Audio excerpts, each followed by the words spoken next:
My name is Michael Aschinger. I'm avidly involved in the suicide prevention world. My first tour in Iraq was a very difficult tour. It led to plenty of mental health struggles amidst my comrades. And so that always had it in the back of my mind. I was active Army for the time. I became a suicide prevention instructor. It's hard to put out there, like, I have PTSD. That's a hard thing to sit there and say. It's gotten easier over the years, but when I say it, like, I know that people who don't feel as comfortable dealing with emotion are able to maybe for a second go, gosh, that guy's okay. It's very common for me to receive a phone call from somebody without a pretext. Hey, what's going on? Mike, I'm not doing very good. Then I know what conversation I'm having. So I'm like, all right, kids, hey, you guys, I gotta go. You know, this is, and the kids know too, because they've been around enough of these phone calls. My wife knows, here we go. It's gonna be time for a phone call. And walk back and then run through the QPR process for me, which is, what's going on? Talk to me, how are you feeling? Hopeless, I hear hopeless. I ask the question, you know, are you thinking about killing yourself? And it's always awkward to ask. I've asked it so many times now. I don't even know the number of times that I've asked the question. I ask the question, the answer is yes. Yeah, I've had the thought, where are you right now? And have you thought about how you might kill yourself? Is a next kind of immediate question, because I need to judge like, what's the exigency of our reaction? And I'm at home. Okay, are there firearms in the house? There are. Okay, do you have access to those right now? I do.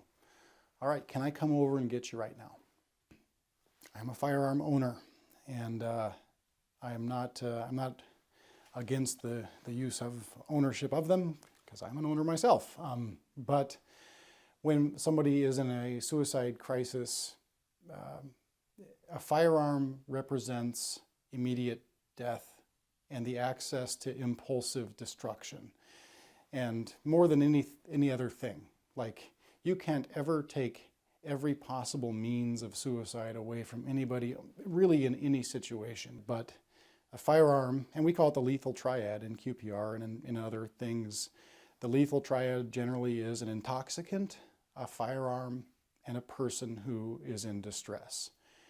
You can remove any one of those three things and the environment is statistically significantly less dangerous, in that the impulsive action can be nowhere near as destructive. Yeah, I have kids, and you just lock up weapons. You don't make them accessible. You teach lessons very early on. Our kids know, don't touch it if you were to see one. You know, you let mommy and daddy know that you saw a gun, whatever the case is. It's locked up and it's away. I call it music therapy for me. And, you know, I was a musician as a young kid, and it really did, without even knowing it. Well, the arts in general kept me alive when I was younger, I will probably say, because I was in a very, very tough childhood. I was good at drama, and I was in plays, and I picked up a guitar and learned to play it, and it feels good to play music. I have hope in the suicide prevention world. It makes me, it matters. And like, there's certain things that you do in your life that don't matter as much, like certain things at work. Yeah, great job with that document that you wrote. It pales in comparison. Getting a picture from a person who you have assisted in reclaiming from suicidal ideation and really a deep, dark place of their child and their joy later on, that's hope for me.